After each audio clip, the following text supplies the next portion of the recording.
2022 बस आने ही वाला है। आप सभी 2022 के स्वागत की तैयारी में जुटे हैं, लेकिन उत्साह और उमंग के साथ ही ये समय सचेत रहने का भी है। आज दुनिया के कई देशों में कोरोना के नए वेरिएंट ओमिक्रॉन की वजह से संक्रमण बढ़ रहा है। भारत में भी कई लोगों के ओमिक्रॉन से संक्रमित होने का पता चला है। मैं आप सभी से आग्रह करूंगा कि पैनिक न करें। हां, सावधान रहें, सतर्क रहें, मास्क उसका भरपूर उपयोग करें और हाथों को थोड़ी थोड़ी देर पर धुलना, इन बातों को हमें भूलना नहीं है। आज जब वायरस म्यूटेट हो रहा है तो हमारी चुनौतियों का सामना करने की ताकत और आत्मविश्वास भी मल्टीप्लाई हो रहा है।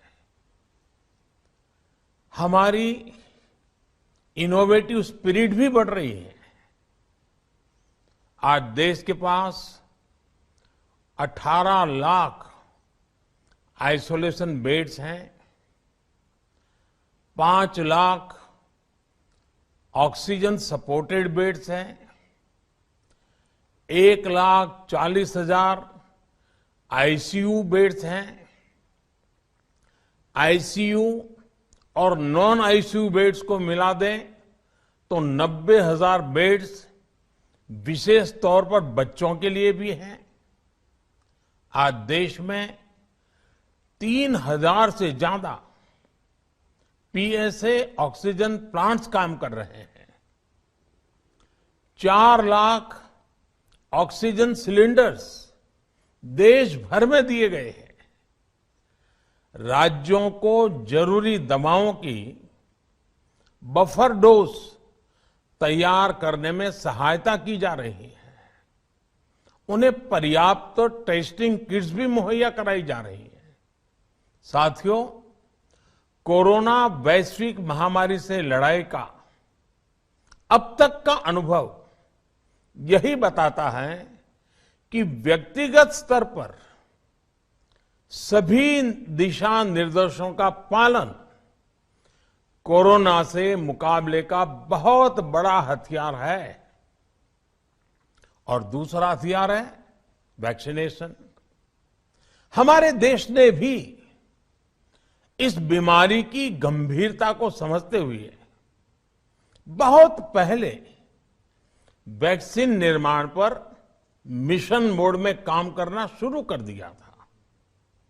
वैक्सीन पर रिसर्च के साथ साथ ही approval processes, supply chain, distribution, training, IT support system, certification पर भी हमने निरंतर काम किया।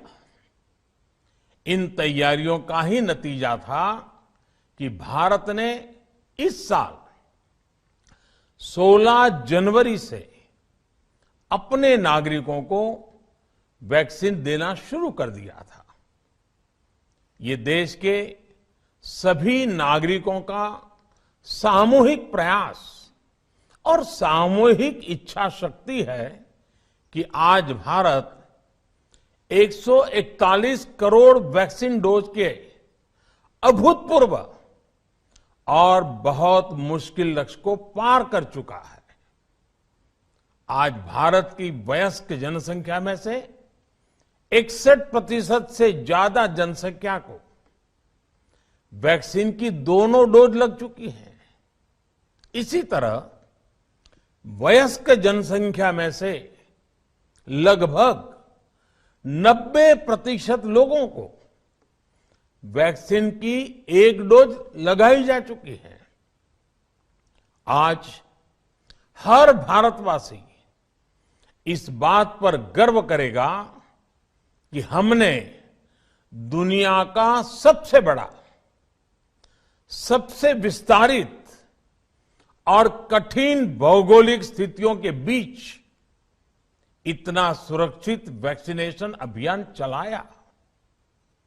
कई राज्य और विशेष तौर से टूरिज्म की दृष्टि से महत्वपूर्ण राज्य जैसे गोवा, उत्तराखंड, हिमाचल जैसे राज्यों ने 100% सिंगल डोज वैक्सीनेशन का लक्ष्य हासिल कर लिया है।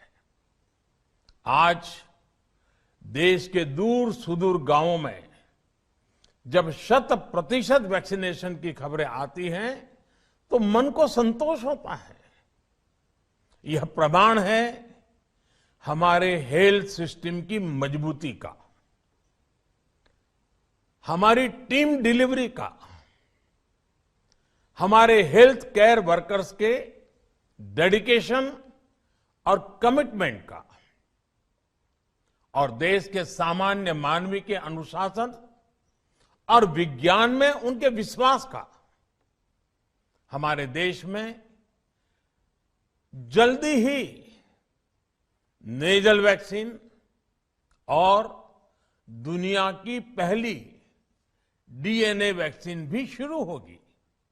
साथियों, कोरोना के खिलाफ भारत की लड़ाई शुरू से ही वैज्ञानिक सिद्धांतों, वैज्ञानिक परामर्श और वैज्ञानिक पद्धति पर आधारित रही है।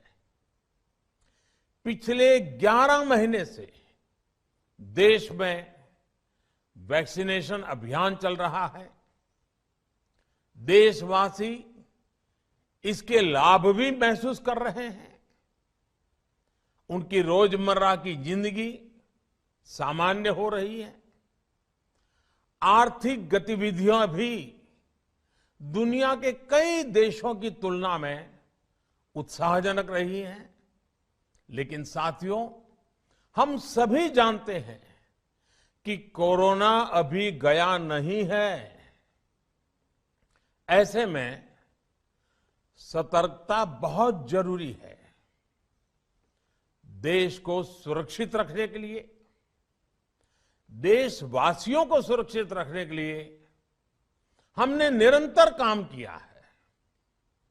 जब वैक्सीनेशन शुरू हुआ तो उसमें भी वैज्ञानिक सुझावों के आधार पर ही ये तय किया गया कि पहली डोज किसे देना शुरू किया जाए, पहली और दूसरी डोज में कितना अंतराल हो, स्वस्थ लोगों को कब वैक्सीन लगे, जिन्हें कोरोना हो चुका है उन्हें कब वैक्सीन लगे, और जो कोमॉर्बिडिटी से ग्रस्त हैं उन्हें कब वैक्सीन लगे।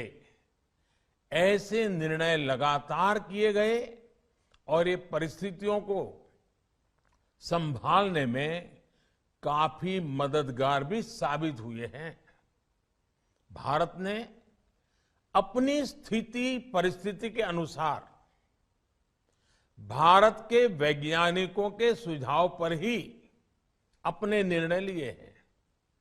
वर्तमान में ओमिक्रॉन की चर्चा जोरों पर चल रही है। विश्व में इसके अनुभव भी अलग अलग है, अनुमान भी अलग अलग है। भारत के वैज्ञानिक भी इस पर पूरी बारीकी से नजर रखे हुए हैं, इस पर काम कर रहे हैं।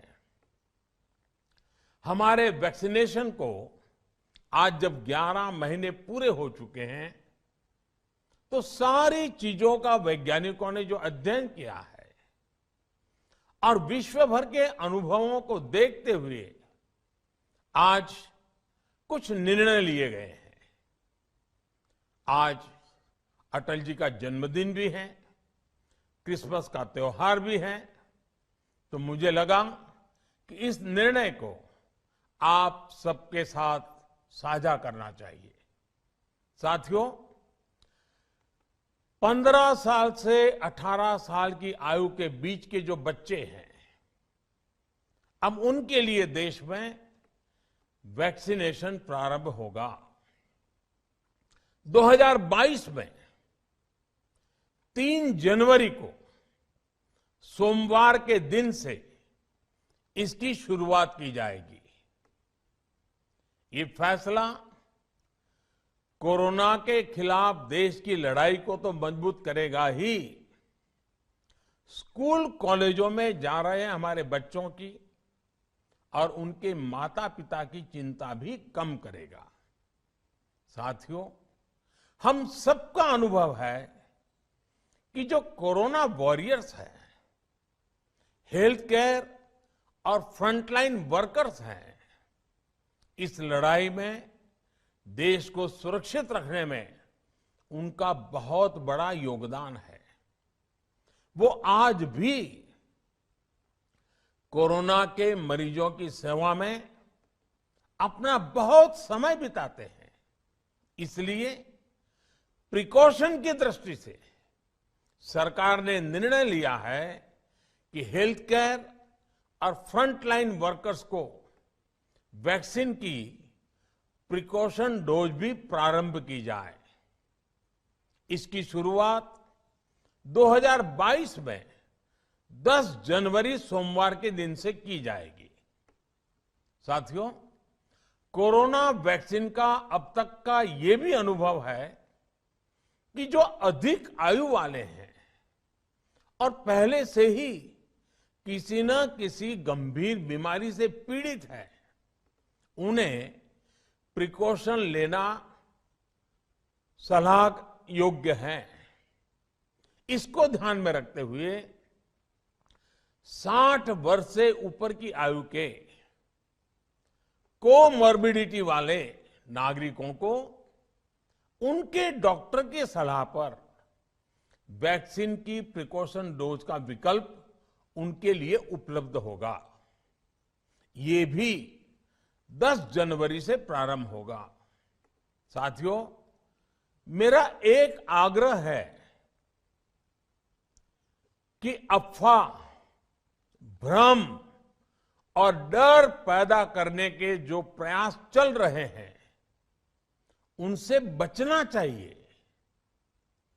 हम सभी देशवासियों ने मिलकर अब तक दुनिया का सबसे बड़ा वैक्सीनेशन अभियान चलाया है। आने वाले समय में हमें इसको और गति देनी है और विस्तार देना है। हम सभी के प्रयास ही कोरोना के खिलाफ इस लड़ाई में देश को मजबूत करेंगे। आप सबका बहुत बहुत धन्यवाद।